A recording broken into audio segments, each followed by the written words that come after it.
জীবনে কখনো কখনো পরাজয়ও হয়ে উঠতে পারে আশীর্বাদ। আর সেটা যদি হয় জীবনের প্রশ্ন, তবে তো কথাই নেই। ভূমি চৌহান বিরল সেই সৌভাগ্যধারীদের একজন। বিমানবন্দরে 10 মিনিট দেরিতে পৌঁছনোই বেঁচে গেছেন এয়ার ইন্ডিয়ার এই যাত্রী।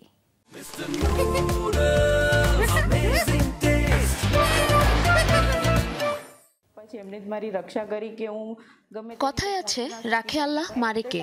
আহমেদাবাদের বিধ্বস্ত এয়ার ইন্ডিয়ার ফ্লাইট ধরতে ব্যর্থ যাত্রী ভূমি চৌহানের জীবনে এখন এটাই সবচেয়ে বড় সত্যি। লেখাপড়ার সুবাদে লন্ডনের ব্রিস্টলে বসবাস এই তরুণীর। ভারতে আসেন পরিবারের সাথে ছুটি কাটাতে।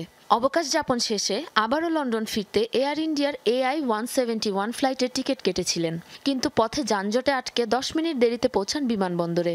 অনেক অনুনয় বিনয়ের পরও চেক ইন করতে না পেরে ক্ষুব্ধ হয়ে এয়ারপোর্ট থেকে বের হয়ে যান তিনি। কিছু সময় পরই শুনতে পান বিমানটি আছড়ে পড়ার খবর। আমার 1:10-এর ফ্লাইট ছিল, এয়ারপোর্টে পৌঁছাই 12:20-এ। মাত্র 10 মিনিট দেরি হওয়ার কারণে আমাকে চেক ইন করতে দেয়নি এয়ার ইন্ডিয়া কর্তৃপক্ষ। আমি বিমানের শেষ যাত্রী ছিলাম। অনেকবার অনুরোধের পরেও আমাকে বিমানে উঠতে দেয়া হয়নি। তখন একটাই কথা মাথায় ঘুরছিল, আর একটু আগে রওনা দিলে সময় মতো পৌঁছাতে পারতাম আজকে, ফ্লাইট মিসও হতো না। তবে এখন ভাবি সৃষ্টিকর্তা নিজ হাতে আমাকে বাঁচিয়ে দিয়েছেন। ভূমির পাশাপাশি মৃত্যুর মুখ থেকে ফিরে এসেছেন বিমানের একমাত্র যাত্রী ভারতীয় বংশোদ্ভূত ব্রিটিশ নাগরিক বিশ্বকুমার রমেশ। দুর্ঘটনার পর দিব্যি উঠে হেঁটে বেড়াতে দেখা যায় তাকে। হাতে মুখে চোটের কিছু চিহ্ন ছাড়া শরীরে নেই তেমন কোনো বড় আঘাত। প্লেন টেক অফের পর মনে হচ্ছিল 5-10 সেকেন্ডের জন্য তা শূন্যে থেমে গেছে। এরপরই ইমার্জেন্সি বাতি জ্বলে ওঠে। প্লেনটি যখন আছড়ে পড়ে, আমি যে পাশে বসা ছিলাম সে দিকটা হোস্টেল ভবনের একদম নিচতলায় যেয়ে ঠেকে।